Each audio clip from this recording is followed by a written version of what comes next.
My name is Joyce Seki. I'm an online therapist and emotional wellness coach. In today's video, I'll be sharing with us on activating our happiness. While we have so much of happiness that is dormant within us, we're always out there looking for happiness outside of us. Although external things do contribute to our happiness, they are really our source of happiness. In today's video, I want to share on how we can activate the massive happiness that's in us so that we can live a life of happiness. Join me, let's share on this. Remember to like, share, and subscribe to my video. Cheers.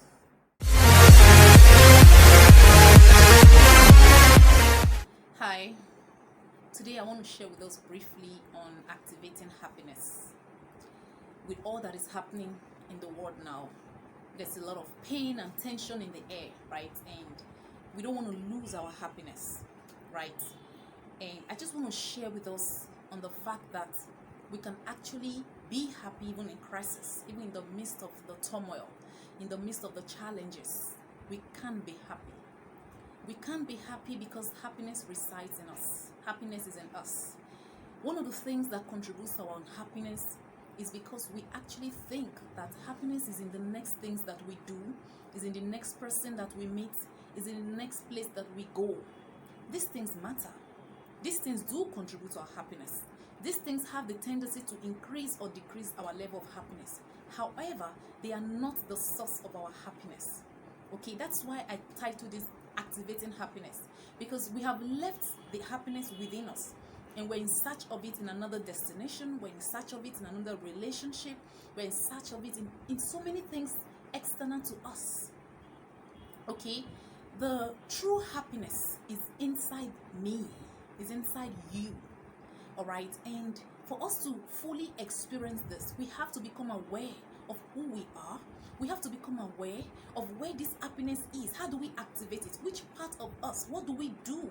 What are the habits? What are the things we like to do that can activate this happiness? I think we should be having these conversations more rather than thinking, oh, this relationship didn't make me happy, so I have to look for another one. I bought these shoes today. I didn't like it. I was really sad about it. I need to get better shoes. I need to get the next shoe that is raining, and all of those things. They are important. I love shoes. Okay, I love relationship. I love people. But experience for the more than 3 decades of my life has shown me that if I'm not happy, nobody else would make me happy. They might try, but if I've not activated that seed of happiness within me, everything else is just in futility. All right, so you have to decide that you want to be happy to activate that happiness. Make the decision to be happy. Don't feel selfish that you want to be happy. Don't feel bad that you decided to be happy. We decide to get a nice car. We decide on the best place to live. We decide on amount of money we want to make. We decide on so many things. But it seems that we're more scared to actually verbalize the fact that we want to be happy. Okay, I want to be happy. I have made the decision that I want to be happy. So I ensure that the things that I'm doing, the people that I'm with, and whatever I'm doing, as much as it's creating progress, is also contributing to my happiness. Because those are the memories that I'm going to live with, that I'm going to take with me. Okay? But I also know that the happiness is within. So I spend more time within me. I try to befriend myself. I try to know myself. I try to know those things that makes me happy. Is it writing? What do I do from within that makes me happy? Those are the ways we activate our happiness. And to do this, we have to be self-aware. We have to know ourselves. We have to know the things we like, the things we enjoy, the things that brings us fulfillment. When we do this, we're able to understand how happiness is activated from within us. And we're able to increase it by being involved in those things more. And we're able to share it with people and the environment that we come across, right? So decide that you want to be happy and stop the comparison. Okay, what makes me happy might not make the other person happy. All right, many times we lose our happiness because we're so focused on the other person's happiness and we don't know what is making them happy. We don't know why they are so happy. I think if each of us would concentrate so much on each of us, on how we are, on who we are, on finding the much more about us, becoming more aware and expanding that awareness, okay, we would be much more happier than if we always focus on the other person and on their things and who they are and what they do. Okay, that's why I do not really fancy the idea of being too engrossed in other people's life. So minding your business is a way of being happy, actually, because when you mind your business, you mind your life, you become more aware of your life, you're able to maximize yourself. All right, you're able to bring out all of those dormancy in you. Okay, and this contributes to your happiness from within. All right, be friends with yourself, feel comfortable with your own presence. Okay, and how do you do that without self-awareness? So you see, it's so important that we are self-aware. It actually is a big deal when it comes to happiness from within us. All right, so the next person or the next thing might contribute to your happiness, but they are not the source of your happiness. The happiness is there. You have to draw it out, you have to activate it, you have to bring it out, and you do that through self-awareness. Okay, and also realize that things won't always go your way.